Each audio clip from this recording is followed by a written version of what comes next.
Au nom du Père, du Fils et du Saint-Esprit. Amen. Seigneur Jésus, nous te remercions pour Marie et Joseph qui ont accueilli ton Fils Jésus avec amour et confiance. Marie et Joseph ont été des pèlerins d'espérance, faisant confiance à ton plan divin. Aide-nous à suivre leur exemple en tendant la main à ceux qui ont besoin d'un accueil chaleureux et familial.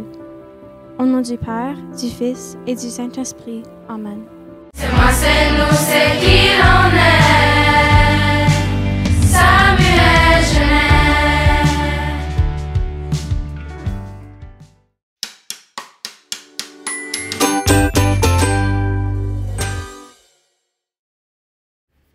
Bonjour à tous. Aujourd'hui, nous allons découvrir ensemble des techniques efficaces pour bien se préparer aux examens. Que vous soyez en 9e, 10e, 11e ou 12e année, ces conseils vous aideront à maximiser votre temps et à optimiser votre apprentissage. Alors, c'est parti!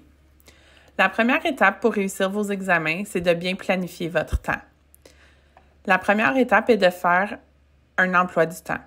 Il est important de créer un emploi du temps réaliste en y incluant toutes vos matières. On planifie ainsi des sessions d'études régulières et courtes, par exemple 25 à 30 minutes, suivies de courtes pauses. Ensuite, il est important de prioriser les sujets. Pour ce faire, on identifie les matières ou les chapitres qui nous posent le plus de difficultés et on leur consacre plus de temps. Et pour terminer, afin de nous aider, on peut utiliser des outils de planification. Des applications comme Google Calendar ou des agendas papier peuvent être très utiles pour organiser vos révisions. Une technique que j'utilise souvent avec les élèves est d'imprimer un calendrier du mois dans Google Docs et d'y inscrire toutes les sessions d'examen et les sessions d'études. Maintenant que vous avez un emploi du temps, voyons quelques techniques d'études efficaces. La première consiste à créer des fiches de révision. On utilise des fiches pour résumer les informations clés.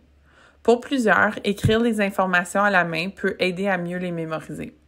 J'ai souvent vu des élèves se créer des documents de révision directement sur Google pour pouvoir mieux les partager et pour pouvoir bien les réviser. Pour continuer, on peut faire des quiz et des tests blancs. Cela veut dire de reprendre les questions de certains tests que vous avez déjà faits ou même, pourquoi pas demander à ChatGPT de vous poser des questions. Cela vous aidera à identifier vos points faibles et à bien réviser certains concepts. Pour terminer, c'est souvent une bonne idée de faire un groupe d'études, car travailler en groupe peut être très bénéfique. Expliquer des concepts à vos amis, poser des questions et partager des ressources peut être vraiment gagnant pour la préparation aux examens. Cette technique peut être un bon point de départ ou même une bonne façon de réviser après avoir étudié. Voilà ces conseils en poche, vous êtes prêts à affronter vos examens avec confiance. N'oubliez pas que l'organisation, des techniques d'études efficaces et votre bien-être sont les clés de la réussite. Bonne chance à tous et n'oubliez pas, vous êtes capable si vous mettez l'effort nécessaire pour réussir. Merci beaucoup.